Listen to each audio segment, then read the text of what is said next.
Hi, welcome to our channel where we share the most intriguing stories.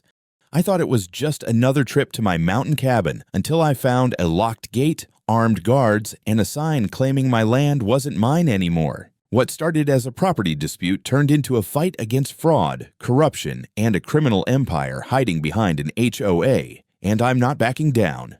I should have known something was wrong the second I turned off the main trail and saw the gate. The metal gate that marked the entrance to my property had always been plain. No signs, no nonsense, just a rugged, functional piece of steel bolted to a pair of 6-inch pine posts. Now it looked like something out of a suburban prison fantasy. Freshly welded crossbars, thick industrial padlocks, and a shiny new sign that made my stomach drop. Private property, Eagles Gate, HOA. No trespassing. Violators will be prosecuted. What the hell? I slowed the truck, rolled to a stop, and stared at the sign like it might vanish if I blinked hard enough. This was my mountain, my land. 130 acres of Wyoming highland solitude. Nobody had a right to put anything on it, let alone lock me out. I stepped out into the chilly afternoon air, gravel crunching under my boots, and tried the padlock. Solid. New. Not mine. Then came the SUV. Blacked out windows, lifted suspension, slow roll up behind me like it was stalking prey. It stopped just shy of my bumper, and out stepped two guys dressed like tactical Halloween. Black vests, black boots, walkie-talkies, mirrored sunglasses. HOAs, rent-a-cops. Of course. Sir, the taller one said, palm resting casually on a holstered sidearm, we're going to have to ask you to leave the premises. I stared at him, then laughed. You've got to be kidding. This is my property. He didn't smile. No, sir. This property now belongs to Eagles Ridge Ventures, acquired legally and overseen by the Eagles Gate HOA. You are trespassing. Bullshit. I took a step closer. My name is Grayson Chandler. I've owned this land free and clear for 3 years. I have the deed, the survey, the title history going back to the 70s. Who the hell do you think? He held up a folder, flipped it open, and pulled out a printed page with a county registrar seal. According to this, ownership was transferred last week to Eagles Ridge Ventures, LLC. You can contest it through legal channels, but in the meantime, you are not authorized to enter. I took the document, scanned it. On paper, it looked real enough. Date stamped, notarized, officially filed. There it was, black and white. Ownership transferred. But I never sold my land. Never even considered it. Where's the original deed? The contract of sale? I asked, my voice sharpening. You think I signed this over and just forgot? I'm not at liberty to discuss the transaction details, the second guy said, arms crossed.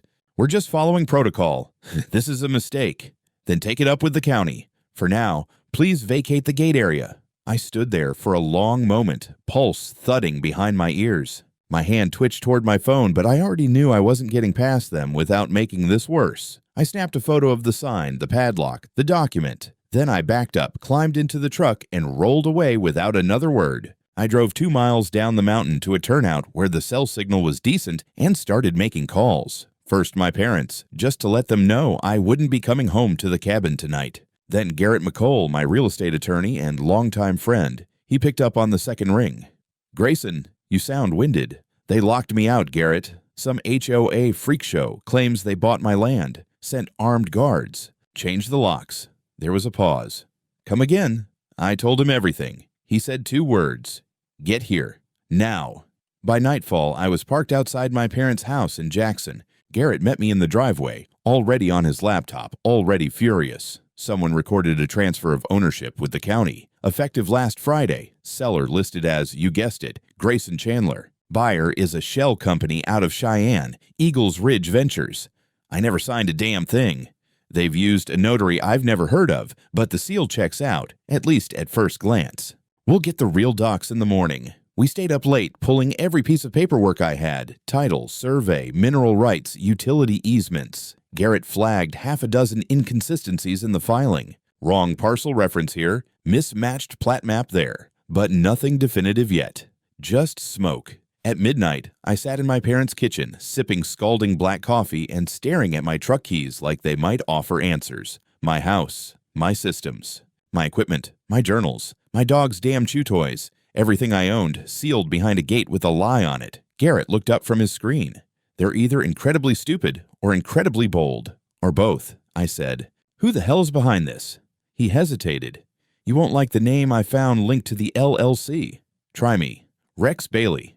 I sat back and exhaled through my nose. Of course it was Rex. HOA president, realtor, local wannabe baron. The guy who once tried to offer me $2 million for a corner of my land and didn't like being told to go to hell. Now he thought he could take it. Well, let's see what he does when I take it back. I spent the next morning buried in documents and dread. Garrett's office looked more like a crime scene than a law firm. Maps pinned to walls, printouts strewn across the table, coffee cups multiplying like cockroaches. Garrett paced with a legal pad in one hand, chewing the cap of his pen like it owed him money. He'd pulled the official filing from the Teton County Registry first thing. The ownership transfer was real, on paper. The file listed me as the seller, Eagles Ridge Ventures as the buyer, notarized by a Marla Covington, dated 2 weeks ago. Except I'd never met a Marla Covington in my life. Garrett handed me a copy of her notary stamp, scanned from the county file. Her license was revoked 6 months ago for irregularities in Jackson County.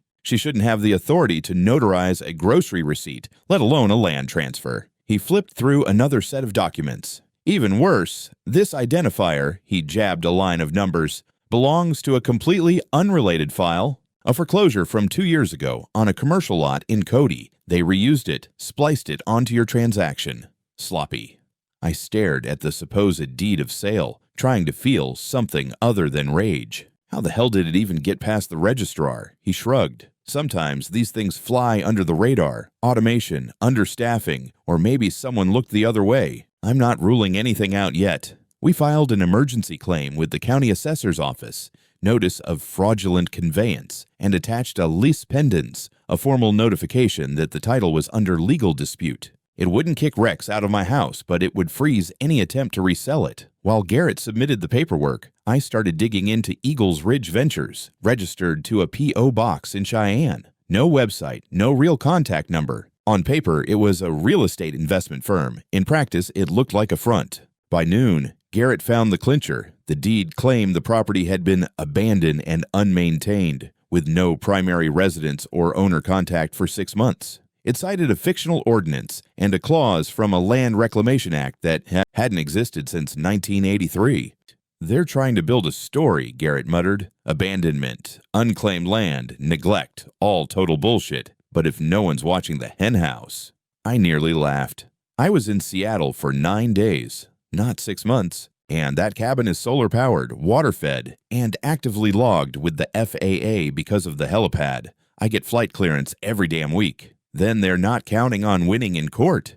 They're counting on scaring you off, cashing in, and tying you up in enough procedural glue that you just walk away. They didn't know me very well. I took a break and drove up toward the ridge, staying just far enough back not to trigger another encounter with the gate patrol. From the overlook, I had a partial view of the roof line of my house. My solar array was intact. Satellite dish untouched. The place looked undisturbed, but then I noticed something strange. Fresh tire tracks leading up the side path toward the back garage. That road wasn't visible from the main gate. You'd only know it existed if you'd been there before, or if you were using my own surveillance logs. That night, back at my parents' place, I checked the remote feed from my off-grid server. The signal was weak, but I managed to pull 2 days' worth of motion triggers before they cut the power. A black SUV, a group of men, one carrying a large box, another rolling out what looked like a for-rent banner. Garrett confirmed it by dinner. They had listed my home on a private luxury vacation rental platform, $8,000 per week. Exclusive alpine escape with helipad and concierge access. They were already monetizing my home. My phone buzzed with a text from my mom. Karen stopped by today, said she was from property management, wanted to know if we had copies of the old HOA forms. Dad told her to get off the porch. I clenched my jaw so hard I felt my molars pop. Garrett walked back in with a new printout. They tried freezing your main account through a court order filed in Bannock County. Fake civil judgment. Looks like they forged a signature from a defunct state judge. Jesus, I muttered. They're not playing games. He sat down and rubbed his temples. They're escalating because they think you're bluffing. You're not. So now they're panicking. We sat in silence for a while. The kind of silence where two men know they're walking into a war. I glanced out the window into the night. Somewhere up there, behind that locked gate, was everything I'd built. Not just a house, but a refuge. A legacy. Something no one had the right to steal. I turned back to Garrett. Let's give them something to panic about. We had a breakthrough 48 hours later. Garrett had been tracing the notary listed on the forged deed, Marla Covington. According to the Wyoming Secretary of State's records, her commission had been revoked 6 months earlier due to gross procedural irregularities. But unlike most fake names and scams like this, Marla wasn't a ghost. She was real, retired early, living out of state now, somewhere in the Colorado mountains. We managed to find a forwarding address through an old bar association contact. Garrett sent a certified letter and followed up with a call. To our surprise, she picked up. "Marla," Garrett said, voice calm but sharp. "We're calling regarding a property transfer document filed under your notary seal 2 weeks ago in Teton County." A pause. Then, in a low, tired voice, "I was wondering when someone would call about that." She agreed to talk, said she'd left notarizing behind after her license was pulled, claimed she had no idea someone was still using her stamp. But when we sent her a scanned copy of the document with her signature on it, she went quiet for a long time, then said, "That's not mine. I didn't sign this. That's a digital composite. Someone took an old file of mine and copied the signature." Garrett pressed further. Marla said she remembered one client from the year before, name of Rex Bailey, who asked about hypothetical off-market property deals, something about quiet claims and expedited transfers. "It felt off," she admitted.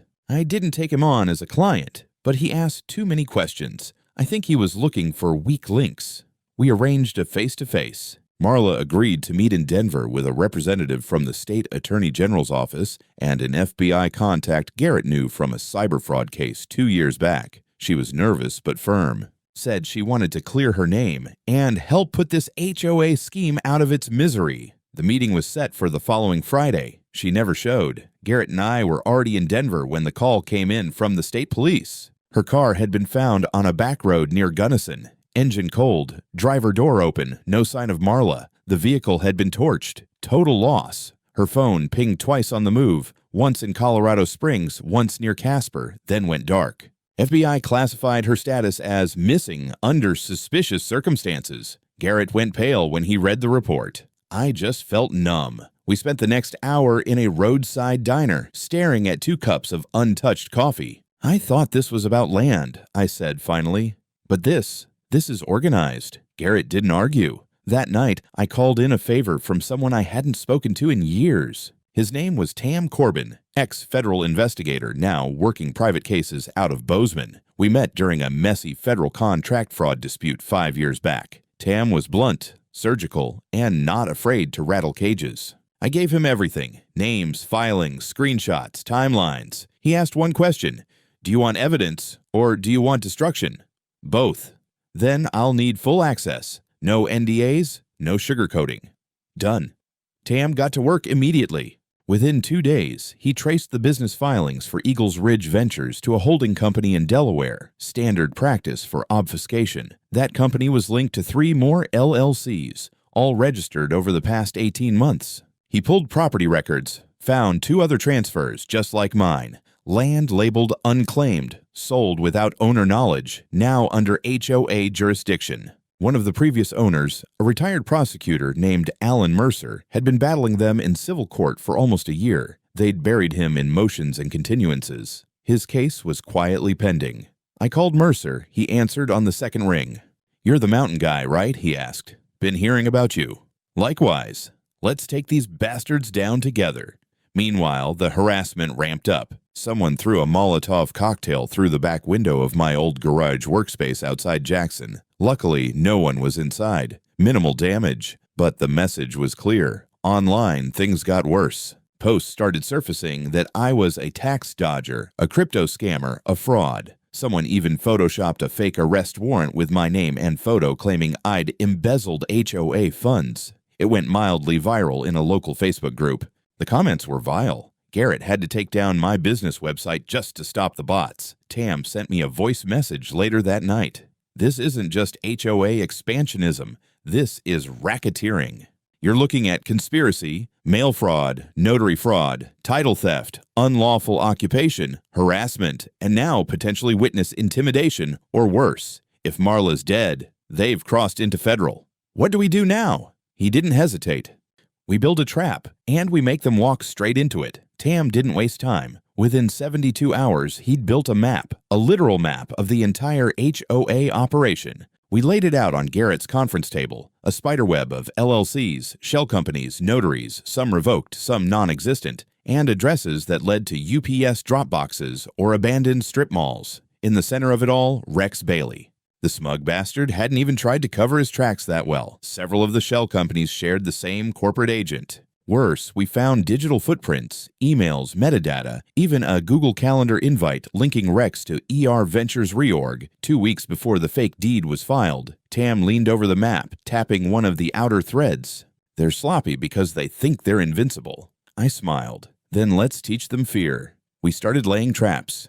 First, I had Garrett set up a test transaction. I registered a fake Wyoming LLC under the name Snowcap Reserve Holdings and inquired about buying a parcel from Eagles Ridge Ventures. Sure enough, within 3 days, I received an offer to purchase Lot 17A for $560,000. The lot had never existed in the official survey. They just made it up. We accepted the deal, then had a forensic accountant track every movement of the funds. Tam posed as my buyer's agent during the call with the HOA realtor and recorded the entire conversation. They promised streamlined deed transfer, non-traditional documentation, and access to quiet listings not found on the county's public database. It was all buzzwords and fraud wrapped in a layer of country club charm. Tam just nodded and said, "Keep talking." While he closed that loop, I worked another. I invited HOA's junior legal counsel, a guy named Travis Beck, to a settlement meeting. Claimed I wanted to resolve things quietly. Garrett and I rented a neutral suite in a business park and told Travis we were open to terms if they reversed the title and provided a written apology. He showed up with one folder and a mouthful of arrogance.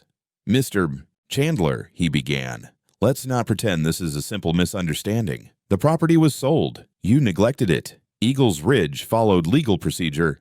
"Of course," I said, sipping water. "Out of curiosity, when did I sign the sale agreement?" There was a flicker in his expression. He opened the folder, slid over a printed document. I picked it up. It was a modified copy of my actual land title, but with a fake signature and a fake witness line. Sloppy digital blending on the signature. I held it up, turned it slightly, and saw the artifacting immediately. "Mind if I keep this?" I asked. Travis smirked. "It's all public record anyway." We ended the meeting 15 minutes later. He left thinking he'd rattled me. In reality, we had a recording, a forged document, and probable cause for 2 more charges. The next day, Tam got a hit. One of the employees at Eagles Gate's administrative office, someone with internal email access, had contacted him through a burner account. The message was simple: "I want out." I didn't sign up for this. His name was Marcus Ellington, mid-30s. Former auditor, currently working as HOA's internal compliance officer. In his message, he claimed he'd been pressured into normalizing shady transactions, but had drawn the line when Rex tried to loop him into drafting the fake sale to me. He agreed to meet Tam in person, off the record. At the meet, held in the back of an old ski repair shop in Wilson, Marcus brought a flash drive. Said he'd made backups of just in case I disappeared. The drive contained internal memos, routing sheets, draft agreements, and, most damning, a spreadsheet titled Inactive Parcels, Conversion Targets. My lot was listed first. 2 others were marked Completed. 4 more were marked Pending Litigation. Rex calls it community expansion, Marcus said. I call it fraud. You weren't the first, but you're the loudest. Tam asked him why he'd reached out now. Because people are scared, Marcus admitted. Because Marla's gone. And because someone's going to get killed if this keeps going. He wasn't wrong. We gave Marcus a burner phone, a cover story, and the promise of federal protection if things escalated. He agreed to keep feeding us intel from inside the beast. Back at my parents' house, I sat in the garage, staring at a printed screenshot of the conversion targets list. They'd planned this. Systematically, efficiently, quietly. I looked down at my hands, still shaking. Not from fear, but fury. They'd locked me out of my own home, tried to bankrupt me, framed me as a criminal, and now one of their own was whispering about bodies dropping. This wasn't about real estate anymore. This was about dismantling something rotten at the root. And I wasn't going to stop until I burned it out of the ground. Marcus didn't wait long to deliver. Within 72 hours, he sent us a second flash drive, this time physically, overnighted under fake sender credentials to Garrett's office. Inside were over 2 gigabytes of email archives, internal communications, and scanned documents from Eagles Gate servers. Tam ran it through forensic software and flagged more than 60 conversations with keywords like reconveyance, placeholder deed, soft transfer, and off-books contract. But the real bomb was a PDF titled HOA Executive Meeting, Special.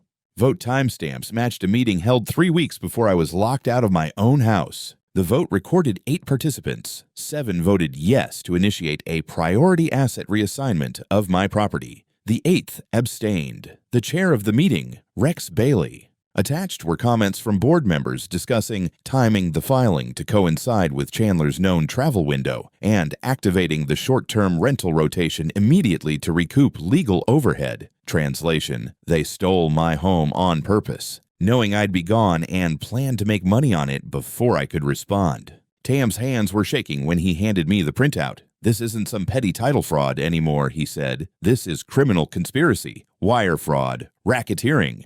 They used email. They moved money across state lines. They impersonated legal authorities. This is federal." Garrett called the assistant U.S. attorney we'd been in quiet contact with and dropped the whole package on her desk. The response was immediate. 3 days later at 3 a.m., federal marshals and agents from the Department of Housing and Urban Development executed a coordinated raid on the Eagles Gate HOA office, Rex Bailey's real estate firm, and a storage unit registered to Eagles, Ridge Ventures. The HOA office looked like a luxury bunker, glass walls, leather chairs, stocked bourbon cart. Marshals tore it apart.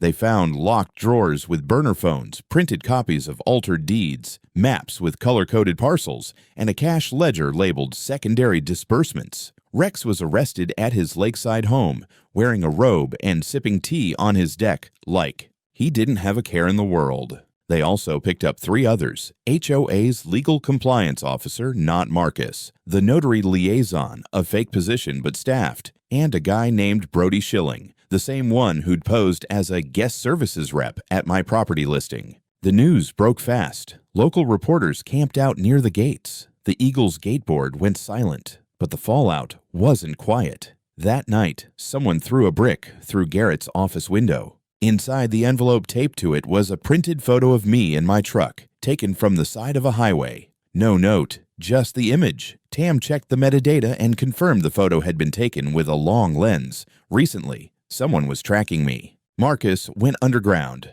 Tam got him into temporary protective housing under the feds. We changed his name on every file. Even Garrett didn't know where he'd gone.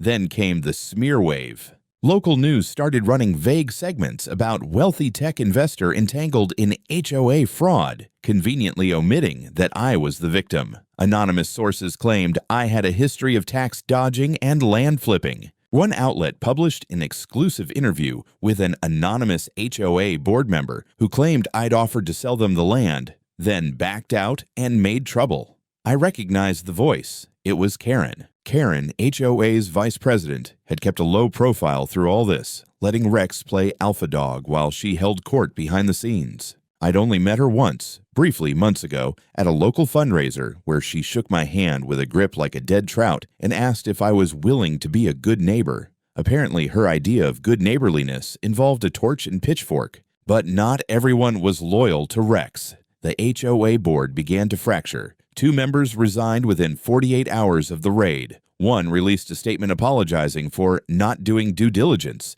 on internal transactions. Another claimed he didn't know the full extent of what Rex was doing. Karen, meanwhile, went dark. No appearances. No comment. Tam said she was likely meeting with a lawyer. She knew the tide had turned. Marcus sent one last encrypted message from his safe house.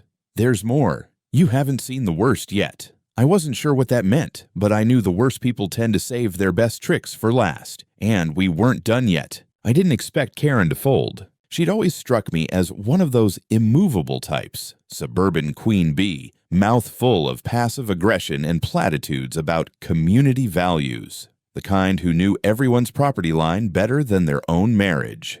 I figured she'd lawyer up and dig in, but apparently watching your empire get raided at dawn while your president is marched out in a robe does something to the spine. It started with whispers. Tam's contacts in the local prosecutor's office said Karen had quietly requested a private meeting with state investigators. No announcement, no legal filings, just a courtesy disclosure of cooperation. Translation, she was cutting a deal. By the end of the week, she'd handed over something far more valuable than any email archive or invoice trail. A black leather binder, no title, no markings. Just a thick, battered thing with ink-stained pages and dozens of yellow Post-its poking out like tumors. Inside, meeting minutes, voting records, real signatures, real timestamps, all handwritten. It was the HOA's internal voting ledger. The book of the board. Tam and I flipped through it in Garrett's office like we were disarming a bomb. There were page after page of resolutions. Motions passed to reallocate underused parcels. Handwritten notes. Property 119B. Confirm Marla seal. Chandler's utility record quiet. Green light. Each transfer had initials. Some pages even had doodles, coffee stains, rushed math, margin scribbles. It was the real thing. Not sanitized, not prepared for court, just raw, unfiltered arrogance on paper. One note dated 3 days before I was locked out read, "Push ahead. If he screams, he'll scream into a process that eats itself." I stared at that line for a long time. Tam got on the phone with the U.S. Attorney's Office. Within hours, they filed amended charges against Rex and the others, now including conspiracy to defraud, coordinated interstate fraud, and malicious foreclosure. Karen, for her part, gave an interview, recorded under federal guidance, leaked to the press within 2 days. In it, she sat in a bland room, no makeup, just a cardigan and tired eyes. "I joined the board to keep the peace," she said. But I watched people turn community stewardship into conquest. Rex talked about expanding our reach, about preserving property values. I believed him. I thought we were fixing the neighborhood, but we were stealing from people. She paused. Grace and Chandler never agreed to sell. We knew that. We just didn't care anymore.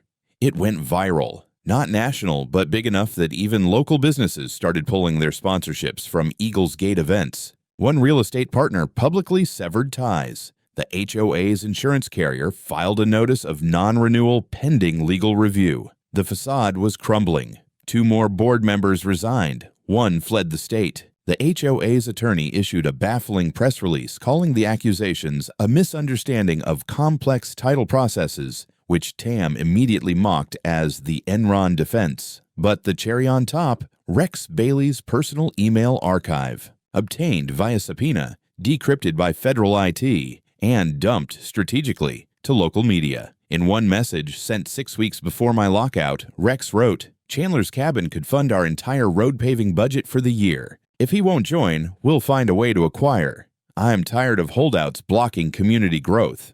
I didn't get mad. I didn't scream. I just stared at the screen. That was all I'd ever been to him. A line item.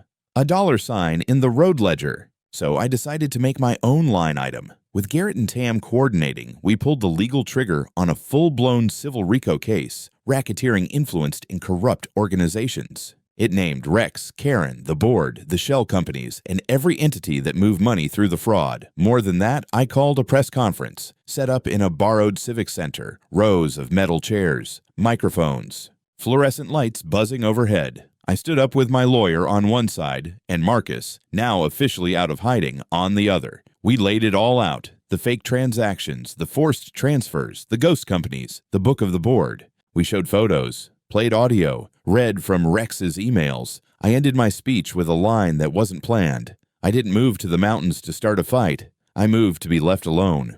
But when someone comes for your home, your name, and your rights, you fight. The room went quiet, then applause. It wasn't about me anymore. It was about everyone they tried to silence. And now, their silence was over. The trial began 4 months after the raids. Federal Court, Casper, Wyoming. The building smelled like bleach and dry air, and the fluorescent lights made everyone look half dead. I showed up every day in the same black blazer, same worn boots, same calm that only comes when there's nothing left to prove. The U.S. Attorney's Office brought the case, but I testified on day 3, under oath, eyes steady, voice clear. I told them everything. The purchase I never made, the gate I couldn't unlock, the sign that told me I was trespassing on my own damn life. The jury didn't flinch.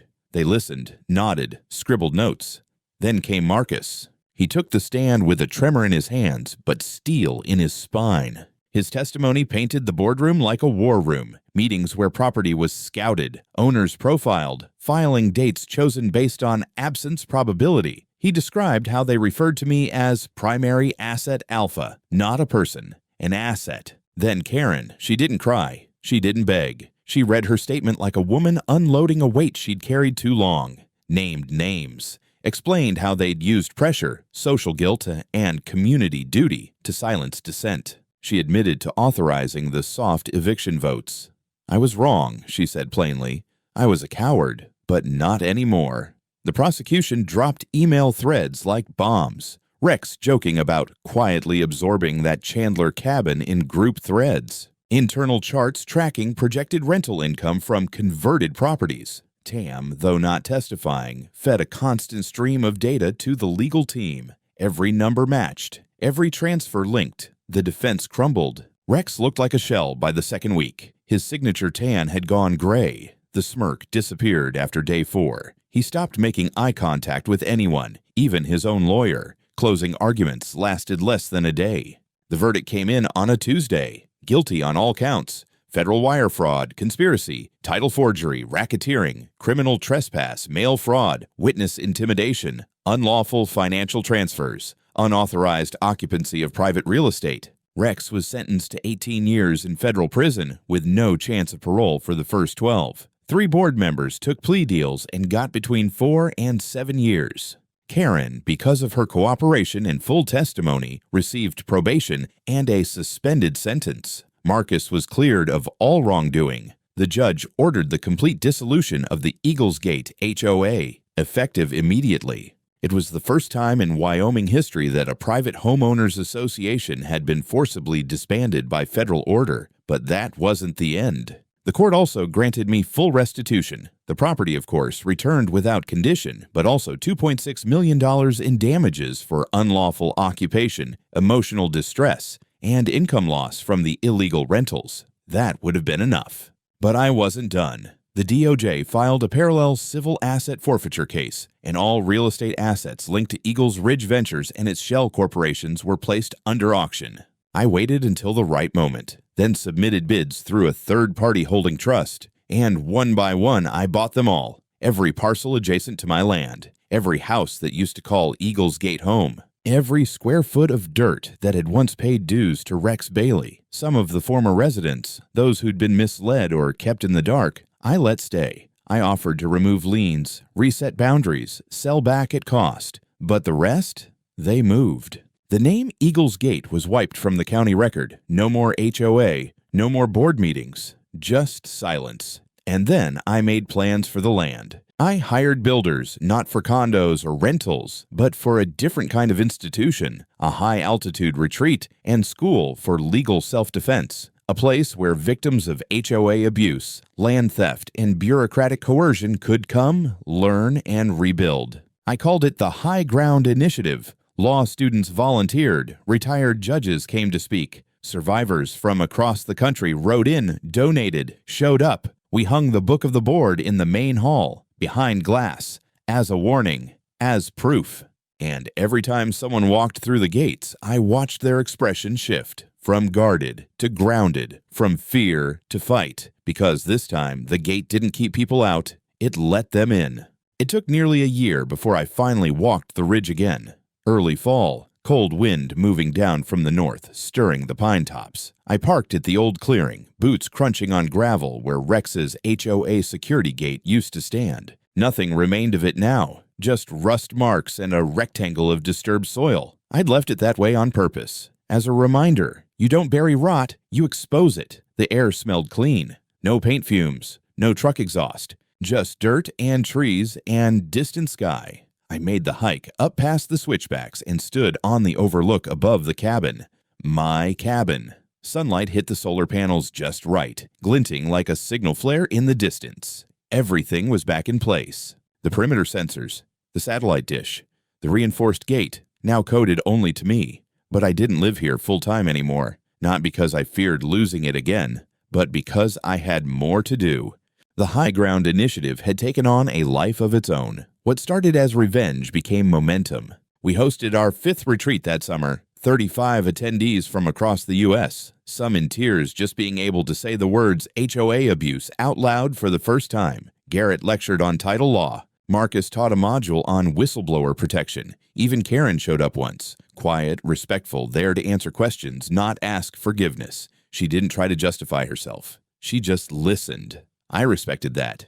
And then there was the sign. I installed it myself. Welded the plate, dug the posts, painted the lettering in black industrial enamel. It stood just past the first curve of the access road, right where the old HOA fence used to block the view. Welcome to Gate of Shame. Here lies the last HOA in Wyoming. Buried under arrogance, forged signatures, and one very bad decision. Tourists thought it was a joke. Locals knew better. Rex Bailey's story ran as a cautionary case in half a dozen legal journals. 18 years in Florence, low security. No parole hearing until year 12. His real estate license was permanently revoked. His firm dissolved. His name quietly scrubbed from most of the deals he once bragged about at country club mixers. Sometimes people ask me if it was worth it. I tell them I never asked for war. But if it finds you, and if you're standing on truth, then win it so completely, they rename the battlefield after you. I took one last look down at the valley. The light was shifting. Time to go. But just before I turned, I saw a hawk launch off the ridge. Clean, fast, free. No gates in its sky. Just the wind, and the fight, and the open.